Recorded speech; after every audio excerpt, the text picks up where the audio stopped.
එක්සත් ජාතීන්ගේ සංවිධානයේ කාන්තා දිනය වෙනුවෙන් අප සමග බෙදා හදාගෙන ඇති මාතෘකාවේ ප්‍රධාන අවධානය යොමු වන්නේ කාන්තාවන් සහ දැරිවියන්ට අදාළව අයිතිය සවිබල ගැන්වීම සහ ඔවුන්ගේ ප්‍රගමනය පිළිබඳ කරුණු කාරණා කෙරෙහි.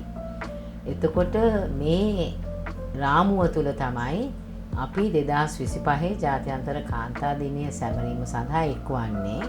ඒ වගේම මුලින්ම ඒ සඳහා එක්වන සියලුම කාන්තාවන් සහ රටේ පුරවැසියන්ට මම මගේ සුබ පැතුම් ගෙන එනවා. දැන් වසරෙන් වසර කාන්තාවන් සඳහා මේ ජාත්‍යන්තර කාන්තා දිනයේදී අප විසින් ගෙන යන ලද අර්ගලයේ ප්‍රතිඵල වශයෙන් ලංකාව තුළ මේ වන විට ප්‍රතිපත්ති සහ නෛතික සංශෝධන රාශියක් අපට දිනා ගැනීමට හැකි වී තිබෙනවා. ජාත්‍යන්තර කාන්තා දිනයේදී කාන්තාවන් එක්වන්නේ වසර ගණනාවක අත්දැකීම් එක්කල. ඒක 1979 සිට ගලා එන කාරණාවක්. විශේෂයෙන්ම අපි ගත්තොත් ගෘහස්ත ප්‍රචණ්ඩත්ව පනත, ඒ වගේම දඬු නීති සංග්‍රහයේ ඇති කර ගන්නා ලද සංශෝධන, කාන්තාවන්ගේ සුබ සාධනය සඳහා යම් ආර්ථික අවශ්‍යතාවයන් පෙන්눔 කරමින් කාන්තා අමාත්‍යාංශය තුල සහ විවිධ අමාත්‍යාංශ හරහා ආයවැය තුල මුදල් වෙන් කර ගැනීම වැනි කාරණාවල සිට කාන්තාවන්ගේ දේශපාලන නියෝජනය සඳහා 2018 නෛතික ප්‍රතිපාදනයක් පවා ගෙන ඒමට අපට හැකි වුණේ මේ කාන්තාවන් බලමුළු ගන්වමින් කාන්තා සංවිධාන සහ දේශපාලන පක්ෂ විසින් ගනු ලැබූ පියවර නිසායි. දැන් මේ 2025 කාන්තා දිනය සමරන මොහොතේ එක පැත්තකින් මම සතුටුයි. අප එය සමරන්නේ රටේ ප්‍රධාන නීතියක් සහ ප්‍රතිපත්තියක් මේ අත් දෙකෙන් අරගෙන. එක අතකින් අපේ අත තිබෙනවා 2024 අංක 27 දරන කාන්තා කොමිසම පිහිටවීම සම්බන්ධයෙන් වන පනත. දැන් ඒ පනත අපලත් ජයග්‍රහණයක්. අනිත් අතින් අපේ අත තිබෙනවා සාමය කාන්තාවන්ගේ ආරක්ෂාව සඳහා වන ජාතික වැඩපිළිවෙල, ඉංග්‍රීසියෙන් අපි ඒකට කියන්නේ Women Peace and Security National Action Plan එක වගේම කාන්තා හිංසනයට එරෙහිව ජාතික ප්‍රතිපත්තිය සහ ජාතික වැඩපිළිවෙලත් ඒ අතේ තිබෙනවා.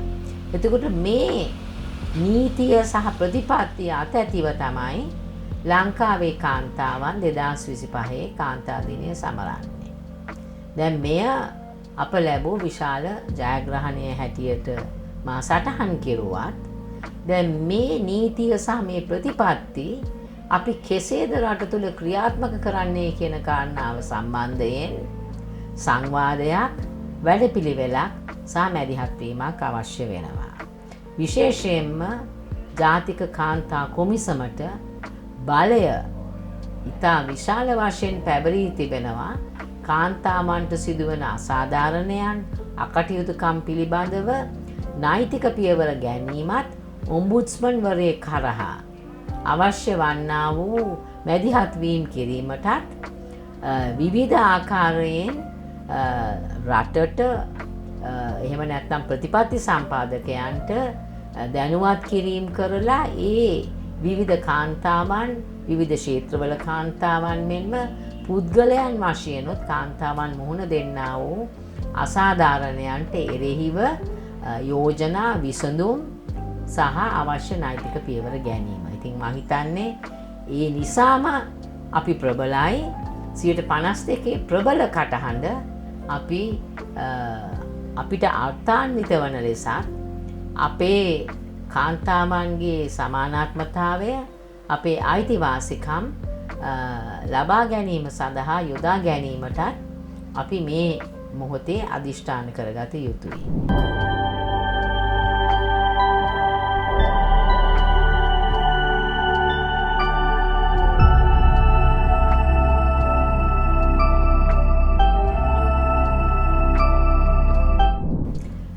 විශේෂයෙන්ම මේ කාන්තා අයිතිවාසිකම් පිළිබඳ අභියෝගයේදී මෙහෙම ප්‍රශ්නයක් මේ දිනවල මා නිරීක්ෂණය කරනවා.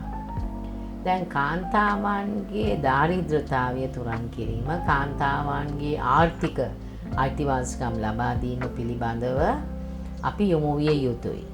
නමුත් බොහෝ අවස්ථාවන් වලදී මේ කාන්තාවන්ගේ අතට මුදල් හදල් ලැබීම හරහා කාන්තා විමුක්තිය අත් නොවන බවත්, කාන්තාවන්ගේ සමානාත්මතාවය ඒ හරහා පමණක්ම ස්ථාපිත කරන්න බැරි බව අපි අත්දැකීම් වලින් දන්නවා.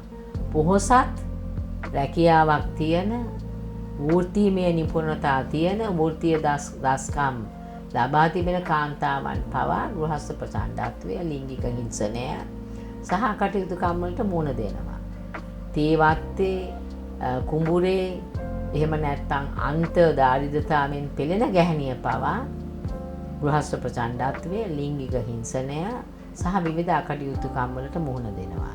ඔවුන්ගේ අත්දැකීම් වෙනස් යයි අපි කිව්වත්, නෛතික ප්‍රතිපාදන ලබා ගැනීමේදී, ඔවුන් නීති කටයුතු වලට යෑමේදී, පොලිසියට යෑමේදී කාන්තාවන් මුහුණ දෙන්නේ එකම අත්දැකීමකට.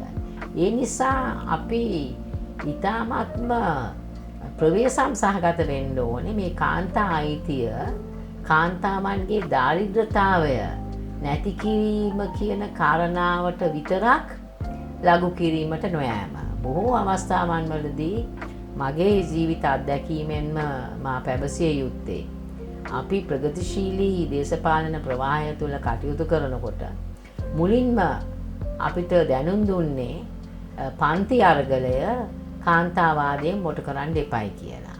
එය එක්තරා ආකාරයකින් ඔය ආර්ථිකය සමග, ප්‍රශ්නය සමග බැඳී යන කාරණාවක්.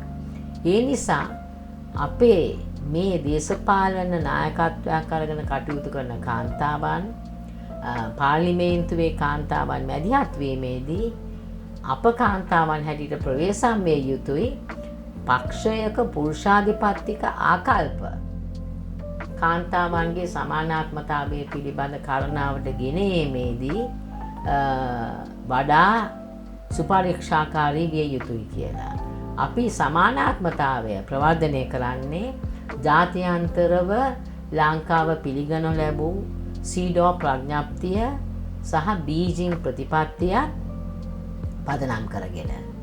ඒ නිසාම තමයි කාන්තාවන් දේශපාලනයට ආරාධනා කිරීමේදී, කාන්තාවන් දේශපාලන නියෝජනයේ සිටිය යුතුයි කියන කාරණාවට අපි මැදිහත් වන්නේ. පුරුෂාධිපත්තික දේශපාලන බලරාමුව අභියෝගයට ලක් කරමින් කාන්තාවන්ගේ හඬ ස්වාධීනව අපේ සමාජ, ආර්ථික, දේශපාලන අයිතිවාසිකම් ප්‍රවර්ධනය කිරීම සඳහාත්, ඒවා වඩා තීව්‍රව 52% වන කාන්තාවන්ට ලබා දීම සඳහා වන වැඩසැලසුම් සකස් කිරීම වෙනුවෙන්. ඒ සඳහා අපි පෙරමුණ ගනිමු.